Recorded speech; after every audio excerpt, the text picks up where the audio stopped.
நம்ம சம்பாதிக்கிறது எதுக்கு? நம்ம சந்தோஷமாக வாழணும், குடும்பத்தை சந்தோஷமாக வச்சுருக்கணும் அப்படின்னு தானே. யாராவது அது மாதிரி இருக்கீங்களா? செலவுன்னு வந்துட்டா, செலவை கண்டு பயப்படாதீங்க. செலவு செய்கிறோமேன்னு கஞ்சத்தனம் பண்ணாதீங்க. ஓரளவுக்கு அது ஓஹோன்னு நீங்கள் செலவு பண்ண வேணாம். உங்களுக்கு கையில் இருக்கிறது தகுந்ததுக்கு மாதிரி செலவு பண்ணுங்கள். சேமிப்பு முக்கியம், சேர்த்து வைங்க. ஒரு பங்கு சேமிப்புன்னு வச்சிங்கன்னா கூட கொஞ்சம் செலவு பண்ணலாம். சந்தோஷமாக செலவு பண்ணுங்கள். வீட்டில் யாருக்காவது கல்யாண நாள், பிறந்த நாள்னு வந்ததுன்னா சந்தோஷமாக அவங்களுக்கு வாங்கி கொடுங்க. கிஃப்ட் வாங்கி தரத உங்களுக்கு நீங்கள் செய்ய செய்ய சுவாமிக்கும் பிடிக்கும், பிரபஞ்சத்துக்கும் பிடிக்கும். மனசார செய்யுங்க, அழுத்துக்கிட்டு செய்யாதீங்க. நீங்கள் வாங்கி கொடுக்குற ஆளுக்கு வேணால் நீங்கள் என்ன நினைக்கிறீங்கன்னு தெரியாது, ஆனால் பகவானுக்கு எல்லாம் தெரியுது இல்லையா? பிரபஞ்சமும் உங்களை பார்த்துன்னு இருக்கு. அதனால் யாரும் பார்க்கலன்னு மட்டும் தப்பு கணக்கு போடாதீங்க. வீட்டில் நம்மளை சுற்றி இருக்கிறவங்களுக்கு வேணால் நம்ம என்ன நினைக்கிறோம், என்ன செய்கிறோன்னு தெரியாது. பகவானுக்கு கண்டிப்பாக தெரியும், பிரபஞ்சத்துக்கும் கண்டிப்பாக தெரியும். அதனால் கஞ்சத்தனம் இல்லாமல் நார்மலாக செய்யுங்க. அதேமாதிரி ஒரு ஃபங்க்ஷனுக்கு போகிறீங்களா, அவங்களுக்கு கிஃப்ட்டு கொடுக்குறீங்களா, இல்லை ஒரு 500 போடுறீங்களா மொய் பணம், மனசார கொடுங்க. அந்த காசு உங்களுக்கு திரும்ப வரும், அந்த கிஃப்ட்டு உங்களுக்கு ரிட்டர்ன் வரும். மனசார செய்யுங்க, சந்தோஷமாக செய்யுங்க. இப்படி தான் பீமன் என்ன பண்ணால், போகிற போக்கில் சிவார்ப்பணம்னு சொல்லுவான். பூவை பார்த்தாலும் சரி, பழமை பார்த்தாலும் சரி. ஆனால் அர்ஜுனன் பொழுதன்னைக்கு பூஜை பண்ணுவான்.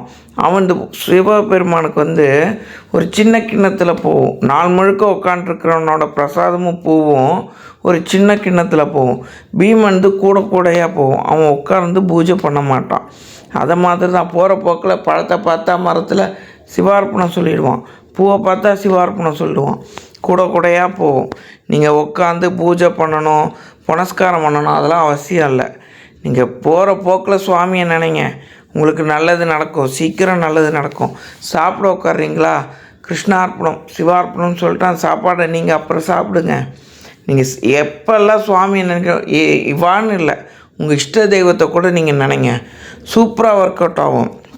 அப்பா நான் இன்றைக்கி இவ்வளோ செலவு பண்ணுறேன், எனக்கு திரும்ப வந்துடணும், மனசார தான்ப்பா செய்கிறேன்னு நினச்சிக்கிட்டு செலவு பண்ணுங்கள். அந்த காசு உங்களுக்கு ரிட்டர்ன் வரும். வாழ்க்கையே சந்தோஷமாக மாறும். ஒரு தடவையும் பிரபஞ்சத்துக்கும் நன்றி சொல்லுங்கள், படைத்த முருகனுக்கும் நன்றி சொல்லுங்கள். வாழ்க்கை அருமையாக இருக்கும். எல்லாருக்குமே நன்றி சொல்லி வாழ பழகுங்க. நன்றி சொல்கிறதுனால குறைஞ்சி போயிட மாட்டோம். ஹோட்டலில் போய் அந்த சர்வர் நம்மளுக்கு பரிமாறுறாங்களே அவங்க வரைக்கும் நன்றி சொல்லலாம். தெரியாமல் கால் அடிச்சிட்டோமா சாரி சொல்லலாம். இன்னொன்று அந்த பிளேட் எடுக்கிறாங்க இல்லையா, அவங்களுக்கு ஒரு 10 ரூபா உங்களால் முடிஞ்சதை கொடுத்துட்டு வாங்க. அந்த முகத்தில் இருக்கிற சந்தோஷம் அனுபவிச்சு பாருங்கள், தெரியும். நான்லாம் பண்ணுவேன். அவங்க பரிமாறுறவங்களுக்கு கூட கொடுக்கறதுக்கு இல்லாமல் அந்த தட்டை எடுக்கிறவங்களுக்கு ஒரு 10 ரூபா கொடுங்க. நம்மளால் 10 ரூபா முடியும், கண்டிப்பாக கொடுக்கலாம். கொடுத்து பாருங்கள், இதெல்லாம் பெரிய மாற்றங்கள் வரும். உங்களுக்கு செஞ்சு பாருங்கள். நீங்கள் செய்ய செய்ய உங்கள் காசு உங்களுக்கு ரிட்டர்ன் வரும், கண்டிப்பாக வரும். அனுபவித்து பாருங்கள்.